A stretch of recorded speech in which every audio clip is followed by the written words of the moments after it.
Important links. ప్రభుత్వ పథకాలను సద్వినియోగం చేసుకోండి. పెనుకొండ నుంచి ముఖ్య సమాచారం. భవన నిర్మాణ కార్మికులు ప్రభుత్వం అమలు చేస్తున్న సంక్షేమ పథకాలను తప్పనిసరిగా సద్వినియోగం చేసుకోవాలని సహాయ కార్మిక శాఖాధికారి కృష్ణయ్య సూచించారు.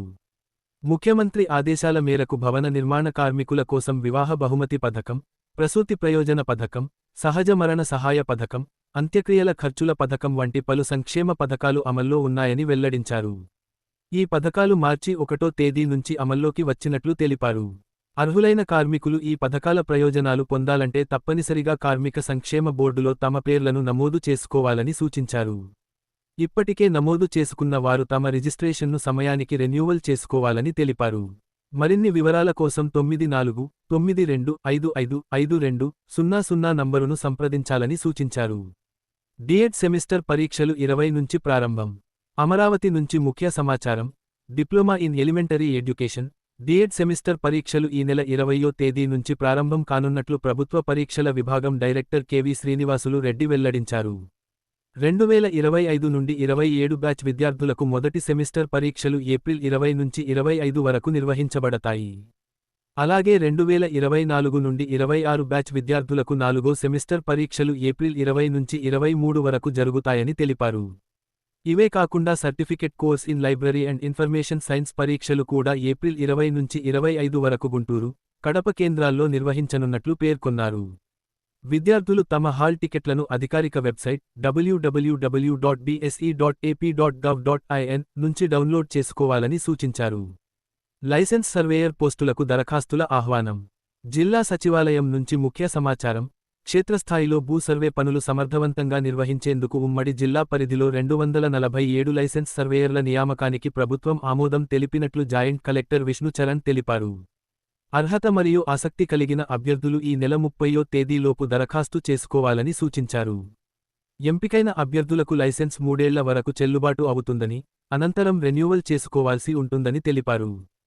సర్వేయర్లకు ప్రవర్తన ధృవీకరణ, అవసరమైన ఫీజు చెల్లింపు, ఆధునిక సర్వే పరికరాలపై శిక్షణ తప్పనిసరిగా ఉండాలని పేర్కొన్నారు. ప్రతి అర్జీ పరిష్కారానికి ప్రభుత్వం రూ. 750 చెల్లిస్తుందని వెల్లడించారు. ఇంటర్ ద్వితీయ సంవత్సరం విద్యార్థులకు ఇంప్రూవ్మెంట్. అమరావతి నుంచి ముఖ్య సమాచారం. ఇంటర్మీడియట్ ద్వితీయ సంవత్సరం ఉత్తీర్ణులైన విద్యార్థులకు కూడా మార్కులు మెరుగుపరుచుకునే అవకాశం కల్పించాలనే దిశగా ప్రభుత్వం ఆలోచనలు చేస్తున్నట్లు సమాచారం. ప్రస్తుతం ఈ సదుపాయం కేవలం ప్రథమ సంవత్సరం విద్యార్థులకు మాత్రమే అందుబాటులో ఉంది.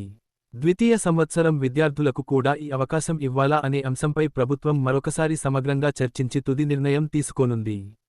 ఈ నిర్ణయం అమల్లోకి వస్తే రెండో సంవత్సరం ఉత్తీర్ణులైన విద్యార్థులకు తమ మార్కులను మెరుగుపరుచుకునే మరో మంచి అవకాశం లభించనుంది.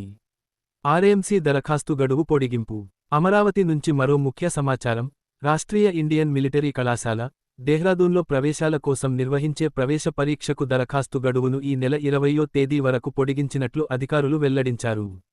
ముందుగా నిర్ణయించిన గడువు ఈ నెల 15తో ముగియడంతో అభ్యర్థులకు మరింత సమయం కల్పించేందుకు ఈ నిర్ణయం తీసుకున్నారు. అభ్యర్థులు పూర్తి చేసిన దరఖాస్తులను విజయవాడలోని కమిషనర్ కార్యాలయంలో నేరుగా సమర్పించవచ్చు. అలాగే స్పీడ్ పోస్టు లేదా రిజిస్టర్ పోస్టు ద్వారా కూడా ఈ నెల 20 లోపు పంపించవచ్చని సూచించారు. అన్ని కళాశాలలకు ఒకే సిలబస్. అనంతపురం ఉన్నత విద్య నుంచి కీలక నిర్ణయం. జేఎన్టీయూ అనుబంధ మరియు అటానమస్ కళాశాలల్లో ఒకే విధమైన సిలబస్ అమలు చేయాలని వీసీ సుదర్శనరావు ఆదేశించారు.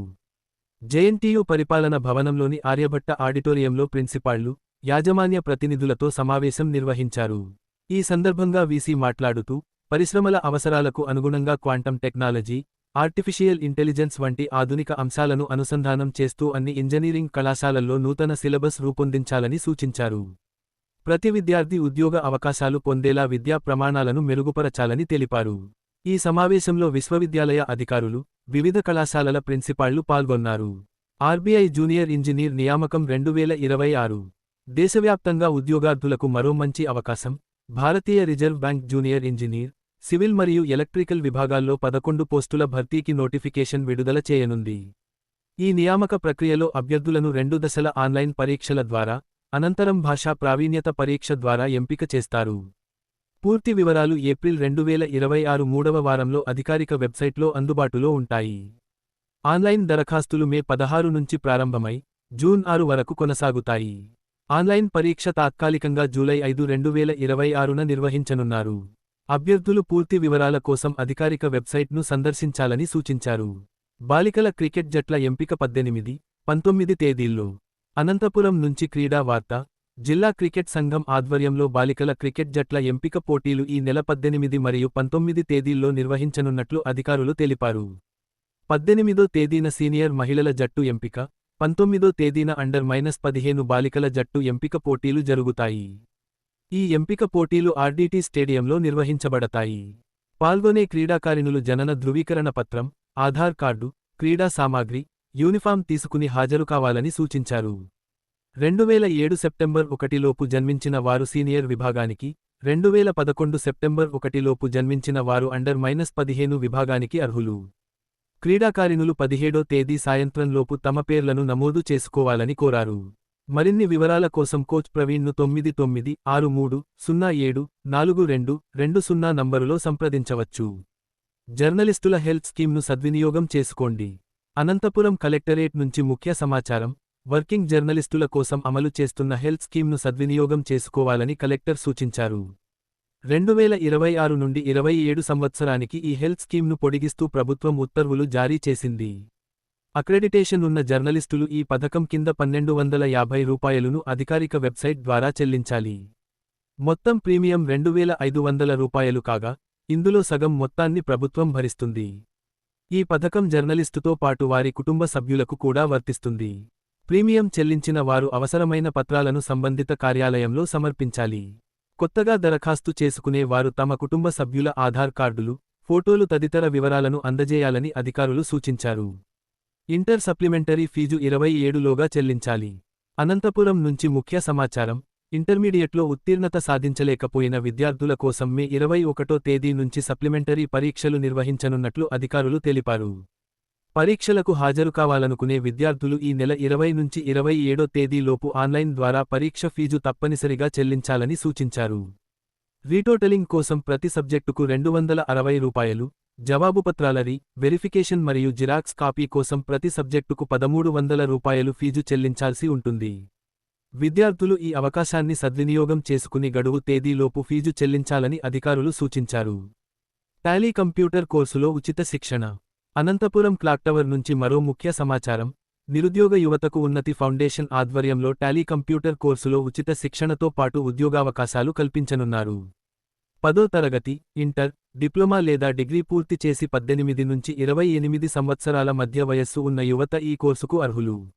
ఎంపికైన వారికి 20 నుంచి 35 రోజుల పాటు Tally Prime, GST, MS Office, spoken English, life skills, interview preparation, workplace ethics వంటి అంశాల్లో శిక్షణ అందించబడుతుంది. ఆసక్తి మరియు అర్హత ఉన్న అభ్యర్థులు నమోదు కోసం 9000487423 నంబరును సంప్రదించాలని సూచించారు.